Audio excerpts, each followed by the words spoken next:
إن الله عنده علم الساعة وينزل الغيث ويعلم ما في الأرحام وما تدري نفس ماذا تكسب غدا وما تدري نفس بأي أرض تموت إن الله عليم خبير۔ یہ آیت بہت ہی عمدہ قسم کی نشانیوں پر اور بہت ہی اہم مضمون پر مشتمل ہے۔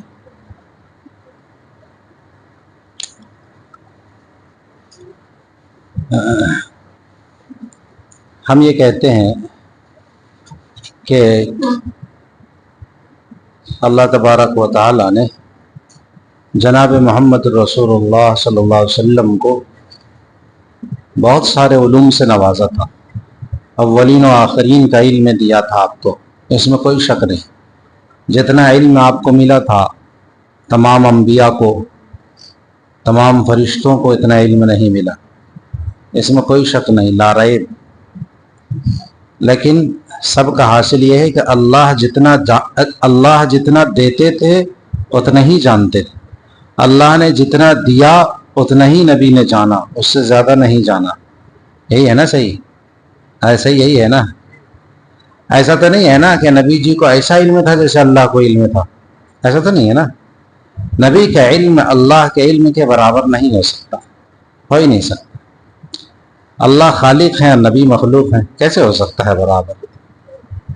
کچھ بیچارے ہیں جو اس دھوکے میں رہے اور کہنے لگے کہ نبی تو عالم الغیب ہیں۔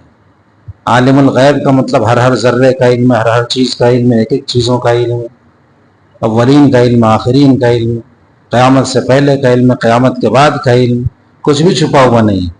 وہ جب ان سے پوچھا گیا کہ بھائی وہ نبی صلی اللہ علیہ وسلم نے تو کہا کہ ہم کو معلوم نہیں تھا اس لیے ہم نے ایسا کیا، بولا وہ تب نہیں دیا گیا تھا، پھر بعد میں دیا گیا نا، تب نہیں۔ تو یہ سب بہت ساری تعویل کرنی پڑتی ہے۔ بات اصل یہ ہے کہ یہی عقیدہ اصل ہے کہ اللہ نے جتنا علم آپ کو دیا تھا اس کے آپ عالم تھے، جو نہیں دیا تھا اس کے آپ عالم نہیں تھے۔ 9ویں پارے میں ہے وَلَوْ كُنْتُ أَعْلَمُ الْغَيْبَ لَاسْتَكْثَرْتُ مِنَ الْخَيْرِ وَمَا مَسَّنِيَ السُّوءُ، قرآن میں صاف بیان کیا۔ اگر میں غیب کی باتوں کو جانتا، اے نبی آپ کہیے کہ اگر میں غیب کی باتوں کو جانتا، لَاسْتَكْثَرْتُ مِنَ الْخَيْرِ، بہت سارا خیر، بہت سارے مال و دولت کو میں سمیٹ لیتا، بہت ساری بھلائیاں میں اپنے لیے حاصل کر لیتا، اس لیے کہ میں جان رہا ہوں آئندہ کیا ہونے والا ہے۔ وَمَا مَسَّنِيَ السُّوءُ، اور مجھے کوئی تکلیف نہیں پہنچتی، اس لیے کہ مجھے تو معلوم ہے کہ وہاں جانے کے بعد یہ حادثہ ہونا ہے، تو میں تو پہلے ہی سے بچ جاؤں گا نا۔ اور آگے فرما دیا کہ نہیں، اس طرح کا کوئی علم ہمارے پاس نہیں ہے۔ ان انا الا نذیر، میرا کام تو ڈرانا ہے، خوشخبری دینا ہے، اللہ جو کچھ وحی بھیجتے ہیں وہی ہم بیان کرتے ہیں۔ اس آیت میں بھی اللہ تبارک و تعالی نے اس چیز کی نفی کی ہے اور یہ فرمایا ہے کہ اے نبی ان اللہ عنده علم الساعہ، قیامت کا علم صرف اللہ کے پاس ہے۔ نمبر 2 وَيُنَزِّلُ الْغَيْثَ، بارش کب ہوگی اس کا علم صرف اللہ کو ہے۔ کبھی کبھی بادل آتا ہے اور بارش نہیں ہوتی، کبھی بغیر بادل کے بارش ہو جاتی ہے، کیسے علم ہوگا؟ انسان ایک تخمینہ لگاتا ہے، انسان ایک اندازہ لگاتا ہے، لیکن صحیح علم نہیں بتا سکتا۔ بہت مرتبہ یہ ریاضیات والے اور جو فلکیات والے ہیں وہ کہتے ہیں کہ فلاں دن بارش ہونے والی ہے، وہ اس کا ایک تخمینہ ہے، ہوا کی رفتار اور پیمائش وغیرہ سے معلوم ہوا بارش نہیں ہے، تخمینہ بیان کرتے ہیں۔ ویسا تھوڑی ہے کہ وہ غیب کی باتوں کو بیان کر رہے ہیں۔ وَيَعْلَمُ مَا فِي الْأَرْحَامِ، رحیم مادر میں یعنی ماں کے رحم میں کس صفت کا بچہ ہے، کس صفت کا بچہ ہے، کیا بنے گا وہ، اس کو صرف اللہ ہی جانتے ہیں۔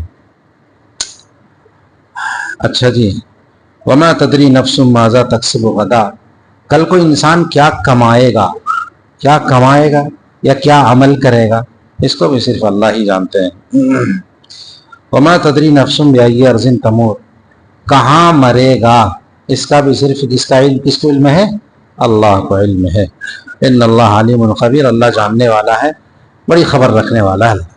یہ 5 چیزیں ہیں، اور یہ 5 چیزیں ایسی ہیں جو اصولی قسم کی ہیں. بڑی تفصیلی بات ہے اس پر. ایک واقعہ سنا کر کے بات ختم کرتا ہوں. حضرت امام مالک رحمہ اللہ نے خواب دیکھا.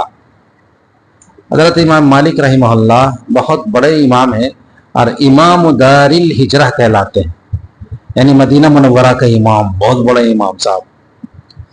ان کی خواہش یہ تھی کہ میری وفات مدینہ میں ہو، اس لیے کہ مدینہ میں جس کی وفات ہوگی تو نبی جی سفارش کریں گے. تو ان کی خواہش تھی کہ میری وفات مدینہ میں ہو. اس ڈر سے وہ مدینہ سے نکلتے ہی نہیں تھے. زندگی میں 1 مرتبہ یا 2 مرتبہ حج کیا، اس سے زیادہ نہیں کیا کہ نہیں بابا کہیں وہیں انتقال ہو جائے گا تو پھر کیا ہوگا. نہیں سمجھے؟ اس زمانے کے حساب سے تو ہے نہیں کہ رفتار سے پھر لا کر کے یہاں دفن کر دیا جائے گا. پہلے تو جہاں وفات ہوگی وہیں دفن ہو جائے گا بیچارہ. تو اس ڈر سے مدینہ سے نہیں نکلتے تھے. ایک دن خواب دیکھا، نبی صلی اللہ علیہ وسلم کو خواب میں دیکھا. کہا یا رسول اللہ مجھے ڈر لگتا ہے مدینہ سے نکلتے ہوئے، آپ بتائیے تو کہ میری وفات کہاں ہوگی. یہ سوال کیا امام مالک نے. تو آپ صلی اللہ علیہ وسلم نے یوں دکھایا اور بس ایسا پنجہ دکھایا آپ صلی اللہ علیہ وسلم نے، اور اس کے بعد ان کی آنکھ کھل گئی. اب سمجھ میں نہیں آ رہا یہ کیا مسئلہ ہے بھائی. 5 بہت غور و فکر کیا لیکن سمجھ میں نہیں آیا. اس زمانے میں ایک بہت بڑے امام تھے، امام محمد ابن سیرین، جو خواب کی تعبیر بیان کیا کرتے تھے.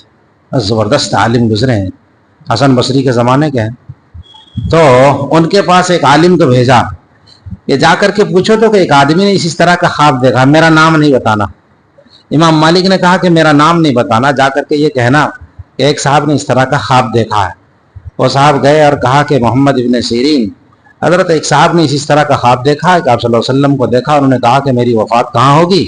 تو آپ صلی اللہ علیہ وسلم نے یہ اشارہ فرما دیا. بولا کس نے خواب دیکھا نام بتا. بولا نام بتانے کو تو منع کیا. بولا نہیں، یہ تو کوئی بہت بڑا عالم ہی خواب دیکھ سکتا ہے، چھوٹا موٹا آدمی تو خواب دیکھ نہیں سکتا ہے. بتا بتا امام مالک نے خواب دیکھا ہے. سیدھا امام مالک نے خواب دیکھا ہے کیا. چپ. کہا کہ حضرت منع کیا تھا نام لینے کو اور آپ نے تو ظاہر ہی کر دیا. بولا ہاں ایسا ہی عالم خواب دیکھ سکتا ہے، اس لیے کہ ان کی یہ خواہش ہے کہ ہماری وفات مدینہ میں ہو.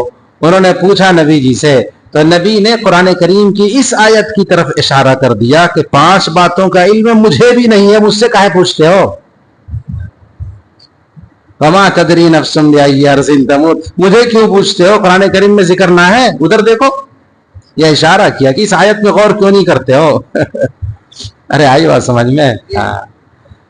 تو خواب میں بھی علماء کو رہنمائی ملتی رہتی. سبحان اللہ.